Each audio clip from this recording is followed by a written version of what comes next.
We're in the NazActs, book 9 up to chapter 31.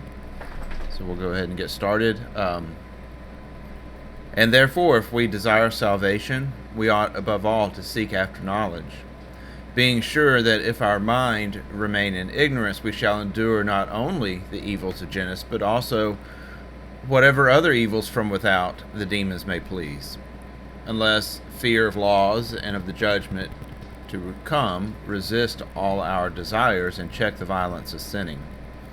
For every human fear does much good, and also much evil, unknown to Genesis, as we have shown above. Therefore, our mind is subject to deception in a threefold manner, from those things which come to us through evil custom, or from those lusts which the body naturally stirs up in us, or 3, from those which hostile powers compel us to do. But the mind has it in its own nature to oppose and fight against these, when the knowledge of truth shines upon it, by which knowledge is imparted fear of the judgment to come, which is a fit governor of the mind, and which can recall it from the precipices of lust. That these things therefore are in our power has been sufficiently stated. So this is something I think is kind of worth just pausing for a moment to talk about. So there's 3 ways in which our mind is subject to deception. First is from those things which come to us through evil customs. So primarily, for me, this brings to mind false beliefs. There's this belief in the inerrancy of Scripture, which is a Pharisaical doctrine. It doesn't. That's the origin of it. At some point, the Pharisees went away from that concept because they realized it wasn't tenable. But the Christians absorbed it and have continued to rely upon it, even though in reality it should be apparent that it's not reliable. There's way too much research been done on it in recent years for it to be even still a viable doctrine. And of course, the presence of Paul in the Bible is a huge stumbling block of deception. So things like that. You could also, I think, throw in traditions that have been passed down to you, Christmas and Easter and things of that nature, the paganized religious festivals. All of these things are come to us through evil custom.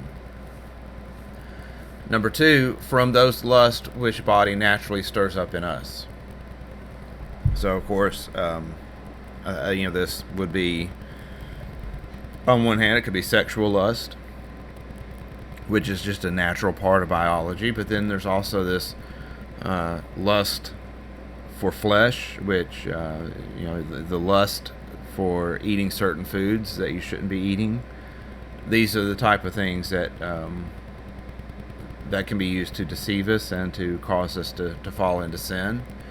And the 3rd is from hostile powers which compel us to sin. And these, generally, most people blame their temptation on this. This is the source of all the temptation. They blame the devil for everything. And here in the Clementine recognitions or Nazarene Acts, whichever title you prefer, there's a more thorough understanding. We've got these 3 different sources, primary sources for deception, and I've seen all of them at work in myself or others, and to some extent they're controllable. Probably the most difficult one to control is the second one, the one that your body naturally causes you to be tempted to participate in. You can separate yourself from wicked customs. You can reject these false customs, and that's pretty easy Once you recognize it, it's pretty easy to separate yourself from that and essentially remove that effect from your life, at least to some extent. And then from the third one, with involving the hostile powers, you can protect yourself from that just by your obedience. The thing in particular that I would say in relation to that is just what Peter teaches elsewhere in the Nazarene Acts, where he says, look, if you keep the commands as directed by Yeshua, it removes any power that these hostile forces have over you. So I've mentioned before, I went through a period where my family was having spiritual attacks. There was actual demonic presences manifesting themselves in our home. And when I read the Nazarene Acts and it spoke about the things that they give these demons power over you, the only one of those ways that Peter mentioned was eating flesh. The other ones we were not doing. There was drugs and alcohol, sexual immorality, things like that, and then of course eating dead flesh. And so the only one that applied to us was the eating dead flesh. So we stopped eating meat. We went to a vegetarian diet, and these demonic entities stopped harassing us. It's like they just vanished from our life almost overnight. And so there is a way to protect yourself from them in that respect. Now, sometimes you will make that choice in your own life, and maybe you have friends and family who don't make that choice, and they continue to partake in these sinful behaviors. And when the demonic entities can't get to you directly, they will influence your friends and family. I've had that happen several times, and so they still find a way to get to you. But as far as the actual deception of your mind, it cuts that off. They're not able to get access to that side of you. The only way that they can affect you at all is by working through other people in your life, and it's certainly not as I don't think it's as effective in that way. It's almost like putting a hedge of protection around yourself. And so yeah, I mean, I've seen the truth of this paragraph at work in my own life.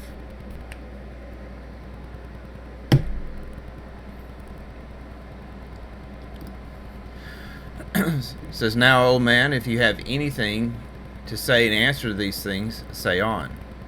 Then the old man, you have most fully argued, my son, but I, as I've said at first, am prevented by my own consciousness from according assent to all the incomparable statements of yours. For I know both my own genesis and that of my wife, and I know that those things have happened which our Genesis prescribed to each of us, and I cannot now be withdrawn by words from those things which I have ascertained by facts and deeds. In short, since I perceive that you are excellently skilled in this sort of learning, hear the horoscope of my wife, and you shall find the configuration whose issue has occurred.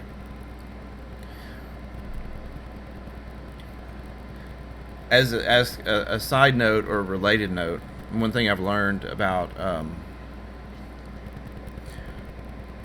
don't know if you call it just ministry in general or just about, sharing the gospel or whatever. The one thing that people can't argue with is your personal testimony. People will argue about scripture, they'll argue about what certain passages say or what certain passages mean. There's obviously a lot of argument anytime the fact is brought up that Yeshua taught not to eat meat. That's a big source of contention. A lot of people don't want to accept that. But the one thing that people can't really argue with is your personal testimony. So this is kind of like the reverse of that that's being presented by the old man.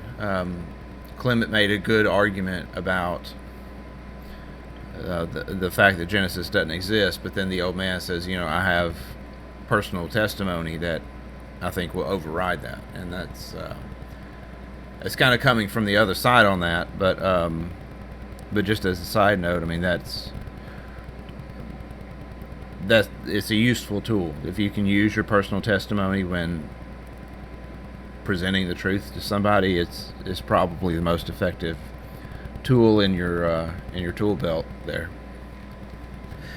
It says, for she had Mars with Venus above the center, and the moon setting in the houses of Mars and the confines of Saturn. Now this configuration leads women to be adulteresses and to love their own slaves and to end their days in foreign travel and in waters, and this has so come to pass. For she fell in love with her slave, and fearing at once danger and reproach, she fled with him, and going abroad where she satisfied her love, she perished in the sea.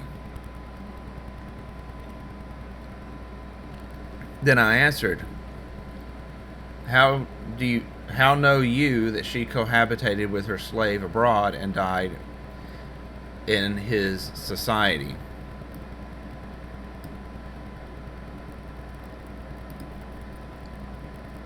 Then the old man said, I know it with perfect certainty, not indeed that she was married to the slave, as indeed I had not even discovered that she loved him. But after she was gone, my brother came to me, gave me the whole story, telling me that first she had loved herself, but he, being honorable as a brother, would not pollute his brother's bed with the stain of incest. But she, being both afraid of me and unable to bear the unhappy reproaches, and yet she should not be blamed for that to which her Genesis compelled her, pretended a dream, and said to me, Someone stood by me in a vision, who ordered me to leave the city without delay with my 2 twins.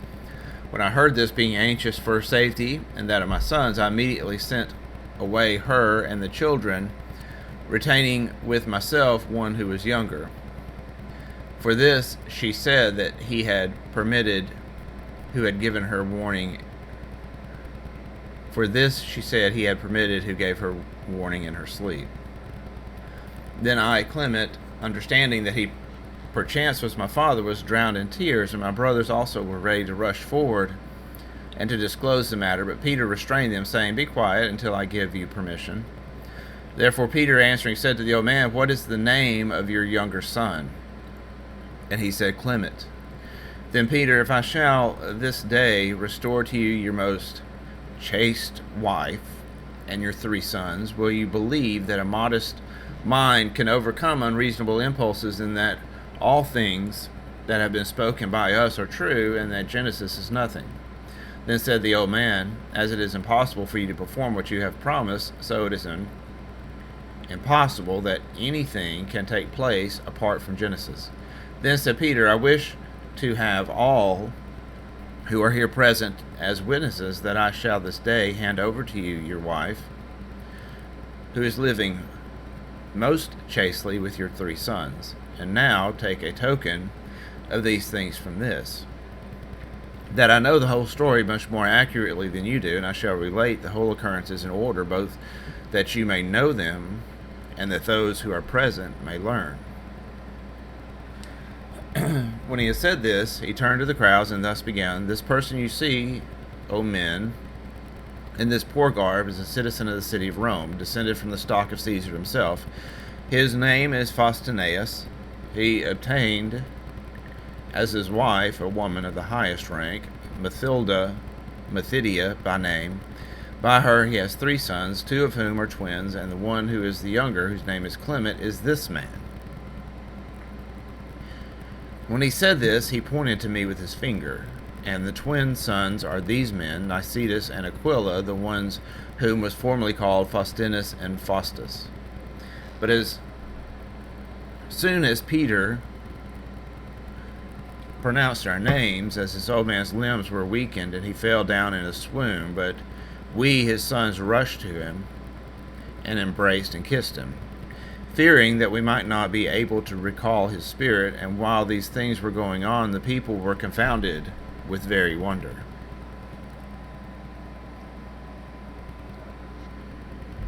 But Peter ordered us to rise from the embracing of our Father, lest we should kill him. And he himself, laying hold of his hand, and lifting him up as from a deep sleep, and gradually reviving him, began to set forth to him the whole transactions as they had really happened. How his brother had fallen in love with Methidia, how she, being very modest, had been unwilling to inform her husband of his brother's lawless love, lest she should stir up hostility between the brothers, and bring disgrace upon the family, and how she had wisely pretended in a dream, by which she was ordered to depart from the city with her twin sons, leaving the younger one with his father. How on their voyage they had suffered shipwreck through the violence of a storm, and how when they were cast upon an island called Antaradus, Methidia was thrown by a wave upon a rock, but her twin children were seized by pirates and carried off to Caesarea, and there sold to a pious woman, who treated them as sons, and brought them up, and caused them to be educated as gentlemen. And how the pirates had changed their names, and called the one Nicetas and the other Aquila. And how afterwards, through common studies and acquaintanceship, they had adhered to Simon, and how they had turned away from him when they saw him to be a magician and deceiver, and come to Zacchaeus, and how subsequently they had been associated with himself, and how Clement also, setting out from the city for the sake of learning the truth, had through his acquaintances with Barnabas come to Caesarea, and had become known to him, and had adhered to him, and how he had been taught by him the faith of his religion. And also how he had found and recognized his mother begging at Antaradus, and how the whole island rejoiced at his recognition of her, and also concerning her sojourn with her most chaste hostess, and the cure that he had wrought upon her, concerning the liberality of Clement to those who had been kind to his mother. And how afterwards, when Nicetas and Aquila asked who the strange woman was, and had heard the whole story from Clement, they cried out that they were her twin sons, Faustinus and Faustus, and how they had unfolded the whole history of what had befallen them, and how afterwards, by the persuasion of Peter himself, they had presented to their mother with caution, lest she should be cut off by sudden joy. But while Peter was detailing these things in the hearing of the old man, in a narrative which was most pleasing to the crowd, and the hearers wept through wonder at the events, and through compassion for sufferings incident to humanity, my mother, hearing, I know not how, of the recognition of my father, rushed into the middle of us, in breathless haste, crying out and saying, "Where is my husband, my master Faustinus, who has been so long afflicted, wandering from city to city in search of me?" When she shouted thus like one demented, and gazed around, the old man, running up, began to embrace and hug her with many tears. And while these things were going on, Peter requested the crowds to disperse, saying that it was unseemly to remain longer, but that the opportunity may be afforded them of seeing one another more privately. But tomorrow, he said, if any of you wish it, let those who assemble hear the word.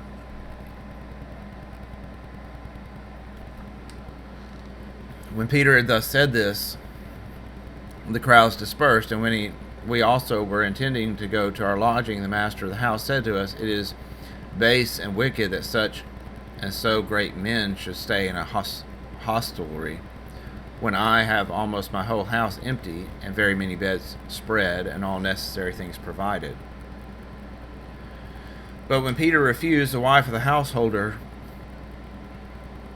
prostrated herself before him with her children, and besought him, saying, "I entreat you, stay with us." But not even so did Peter consent, until the daughter of those people who had asked him, who had been for a long time vexed with an unclean spirit and bound with chains, who had been shut up in a closet, having had the demon expelled from her, and the door of the closet opened, came with her chains, and fell down at Peter's feet, saying, "It is right, my master, that you keep my deliverance feast here today, and not sadden me or my parents." When Peter asked what was the meaning of her chains and of her words, her parents, gladdened beyond hope by the recovery of her daughter, were, as it were, thunderstruck with astonishment and could not speak. But the servants who were in attendance said, "This girl has been possessed of a demon from her 7th year, and used to cut and bite and even tear in pieces all who attempted to approach her, and that she has never ceased to do for 20 years to the present time. Nor could anyone cure her or even approach her, for she rendered many helpless and even destroyed some. For she was stronger than any man, being doubtless strengthened by the power of the demon. But now, as you see, the demon has fled from your presence, and the doors which were shut with the greatest strength have been opened, and she herself stands before you in her sound mind, asking of you to make the day of her recovery gladsome, both to herself and her parents, and to remain with them." When one of the servants had made the statement, and the chains of their own accord were loosened from her hands and feet, Peter, being sure that it was by his means that soundness was restored to the girl, consented to remain with them. And he ordered those also who had remained in the lodging with his wife to come over, and every one of us, having got a separate bedchamber, we remained, and had taken food in the usual manner, and given praises to God, we went to sleep in our several apartments. So that brings us to the end of Book 9, and so next time we'll be picking up in Book 10. Thanks for listening. Shalom.